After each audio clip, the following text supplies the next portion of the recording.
Hi everyone, so I'm back today to share with you not one but two projects using the envelope punch board.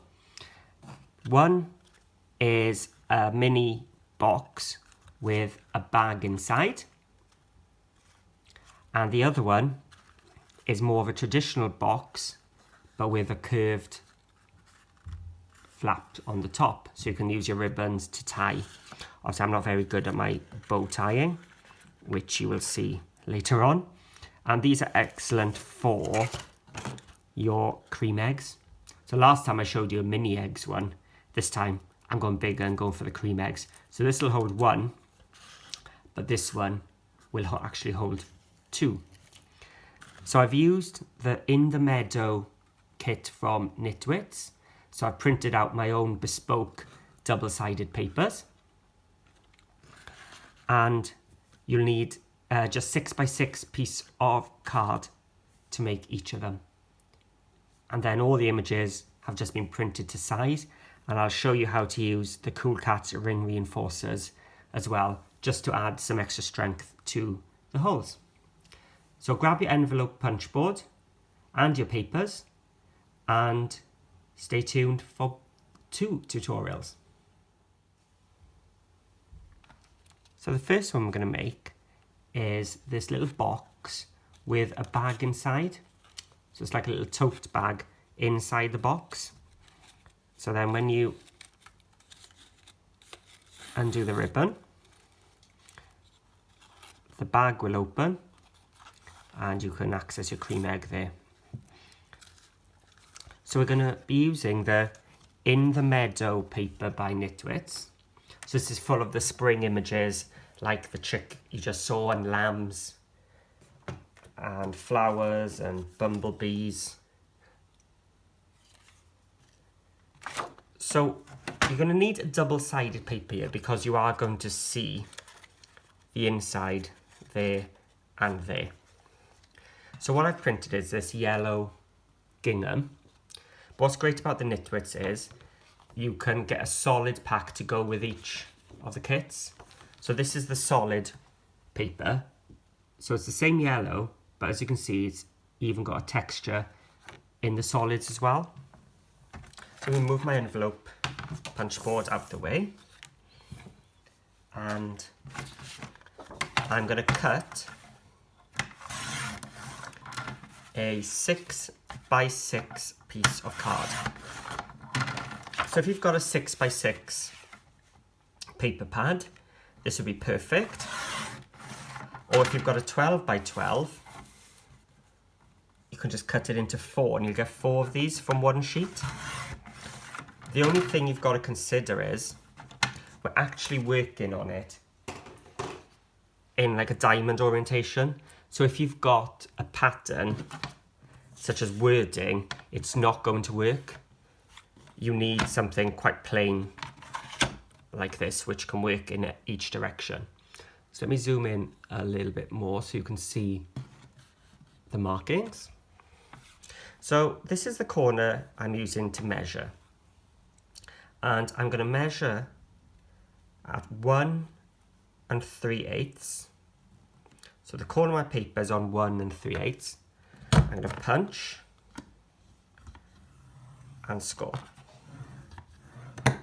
So don't squeeze too hard, you don't go through your paper. Then you're going to slide it to the 4-inch mark. I'm going to punch and score. And that's all the measuring we're doing, because from now on, what we're going to do is we're going to use this pointy bit to match up with our score lines. So as I turn my paper around, that score line is going to match up with that notch. So once it's matched up, I'm just going to punch and score. Slide it along to the next score line, punch and score. And we're just going to keep doing that all the way around. So lining up that notch and making the new score line. Punch and score. Punch and score. So that's all our score lines done. I'm going to use those bits of what we've just punched out. I'm just going to use the other side, which is a corner rounder, just to curve all the edges. There's an open punch, so you'll find all your bits underneath. Okay, so now I've got my template already made, so I'm going to turn it into the diamond. And what you can see here is a rectangle in the middle. That's the base of your box. So then you've got your 4 sides and then some flaps. So I'm going to work with the larger flaps facing towards me, and I'm going to cut those score lines until I get to the first one coming across the middle part here. And again on this side, turn it around and do those 2 as well, just down to that score line. We can now fold our box together. So just put all the 4 like in a cross up, fold those triangular flaps inwards, because that's what makes your box. Then you've got these 2 little ones, which you can either hide inside and glue down like that, or this is the outside of the box, you can stick them on the outside of the box and have it as an extra little detail, which is what I did on this one. So I think on this one I'll bring them in. So before we glue it all together, what I'm going to do is I'm going to put the holes for our ribbon. So I'm just going to grab my ruler and a pen. And what I'm doing with my ruler, I'm just taking it from the point there to the point there. So that's just giving me a center line there. And I'm just going to put a dot where I want my hole. So I'm going to bring my sides together because I'm going to punch them in one go. So you could use any sort of hole punch you want. I've got my crocodile here. So let's find a bit larger one. There we are. So I'm just going to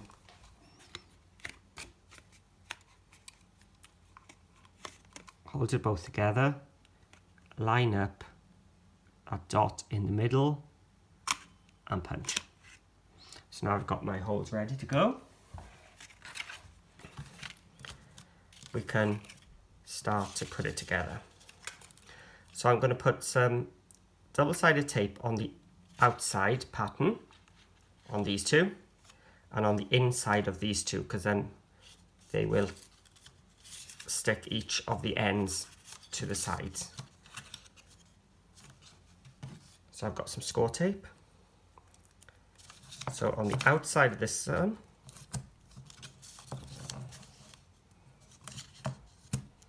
so it doesn't matter which way round you do these 2, as long as you do the inside of one and the outside of the other.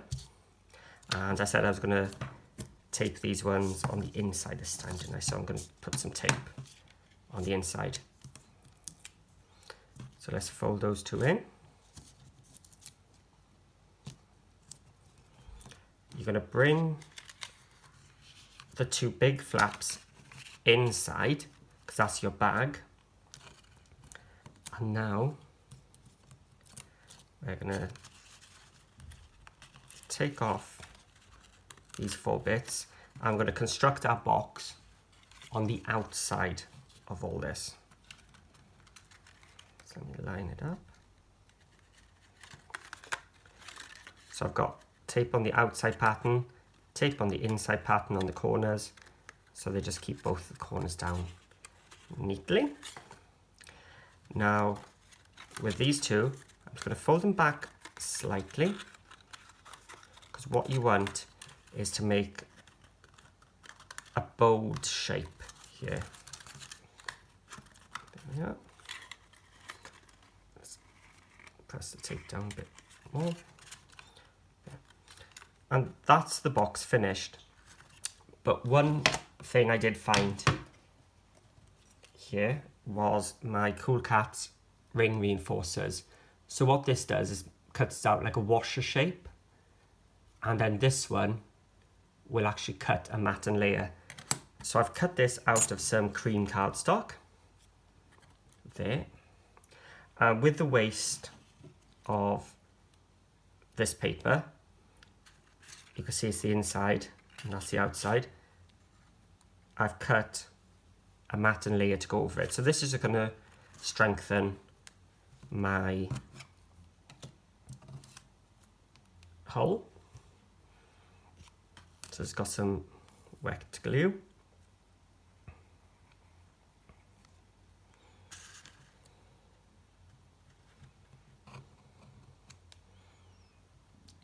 So you can see how they mat and layer really nicely.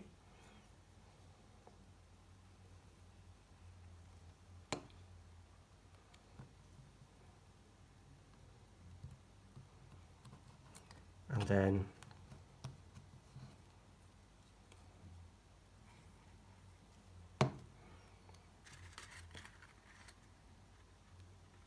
over the hole.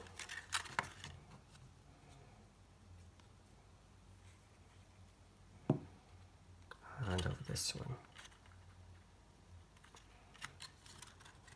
So that's just going to keep it nice and strong.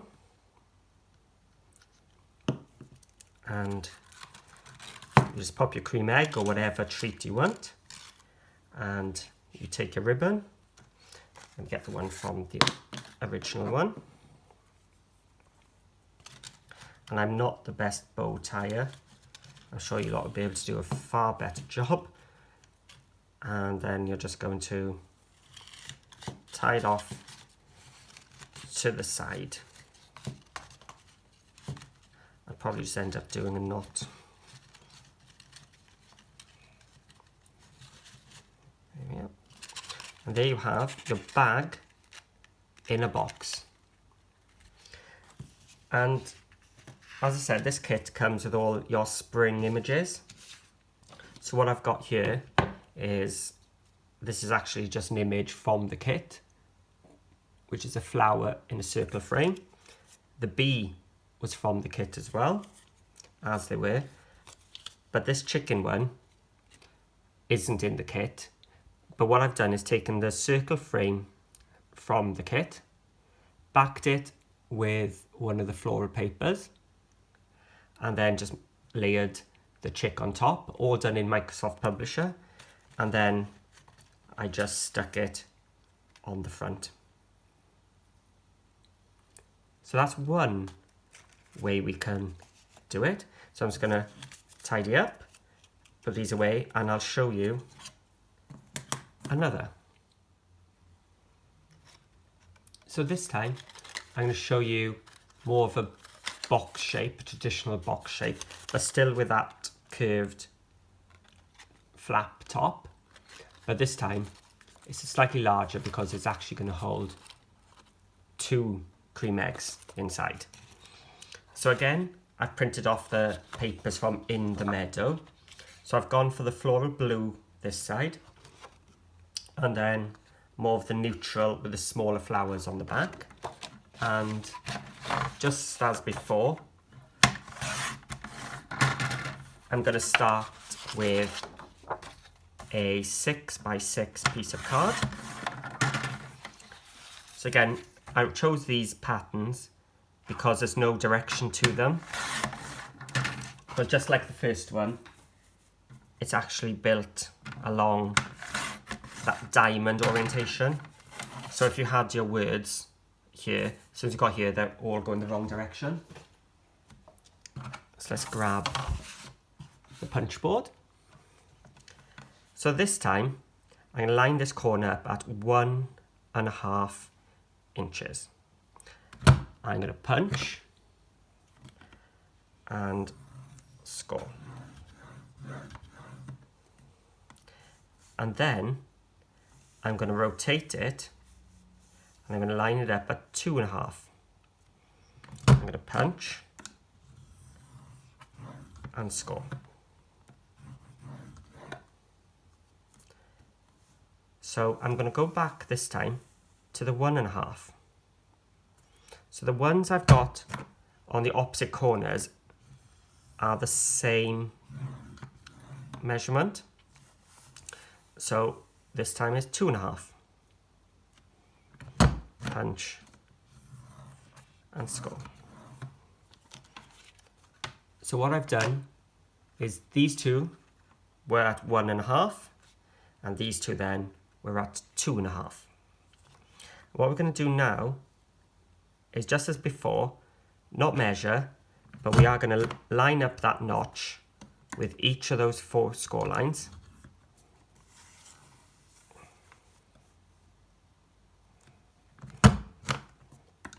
And punch and score.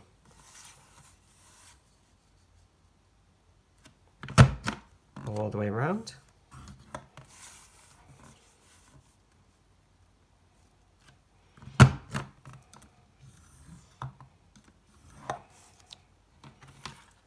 And just like before, you can have your waist by there.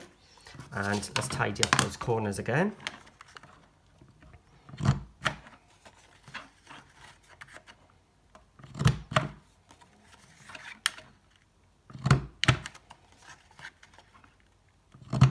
So it's the same sort of technique as the first one, just with a slightly different measuring system. Let's put that to the side. Let's zoom out a little bit. Because now I'm going to cut down this long bit again. Sorry, not the long bit, but the larger flap pointing down towards me. And I'm cutting down until I hit that first score line. So the larger piece towards me and down to that first score line. And here again, down to that last score line. First score line, sorry, not last. Flip it over. So this is the inside of my box. So this will be my large sides. These will be my smaller sides. And then these 2 flaps are just going to come inside. And this one, I'm actually going to fold back and back so we get that nice curve again. So before we stick everything together again, let's mark like we did before, just down the center and just eyeball where we want the middle.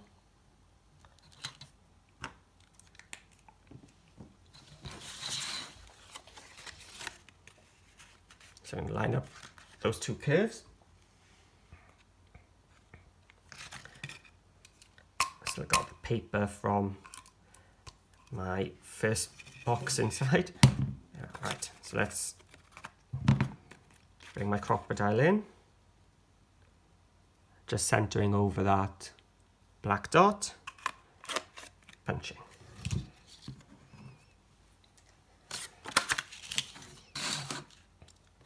So now I've got exactly the same as I had last time, using my Cool Cats reinforcers.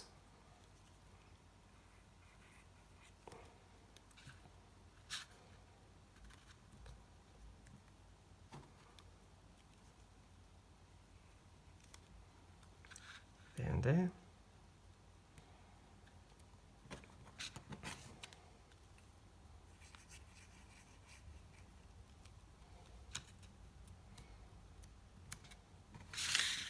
And other side.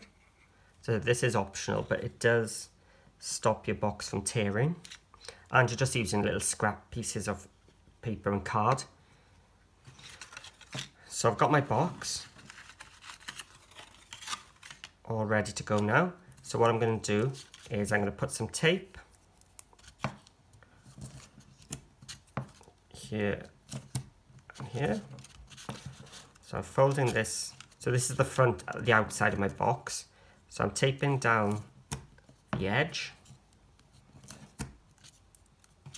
And the same on this side.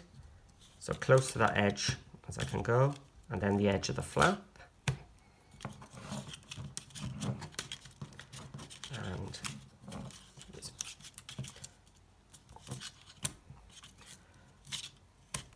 now with these two small bits, you've got a choice. You can glue them in. You can glue them out to add a bit of extra detail, or just leave them as they are. Now I like to leave them as they are because that makes the box feel a bit more traditional and closed, which I'll show you once it's built up. So I've taken off the backing. I'm closing up my box and just bringing up the corner. So that's how you wanted the tape near that corner here, just so that it holds in place.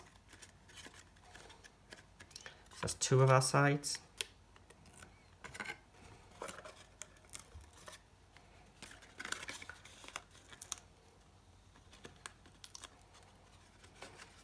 And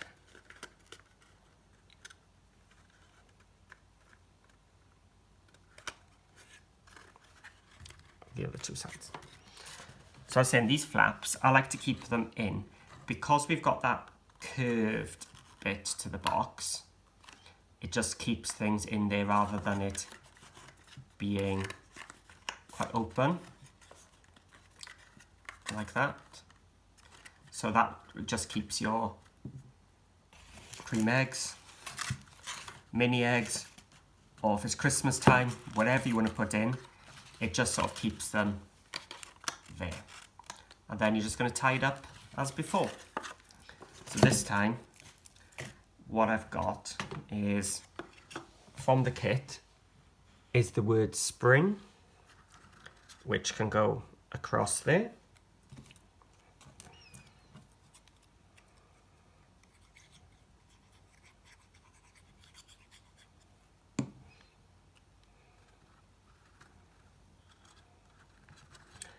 And on the other side, I could put my chick so it overlaps like the other one, like that. Or I could put him there and chop off a little bit. And again, I've got my bumblebee, which was straight from the kit. And as we were talking about spring, the flower, that top is straight from the kit. So just take some black distress ink, go around the outside. Let's see where, let's give this a bit of an extra fold in.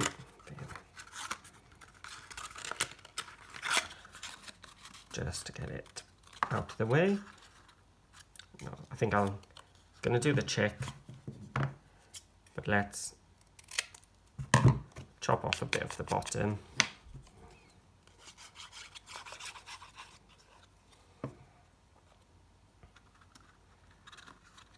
Just glue him down there. So there we have two cream egg treat boxes,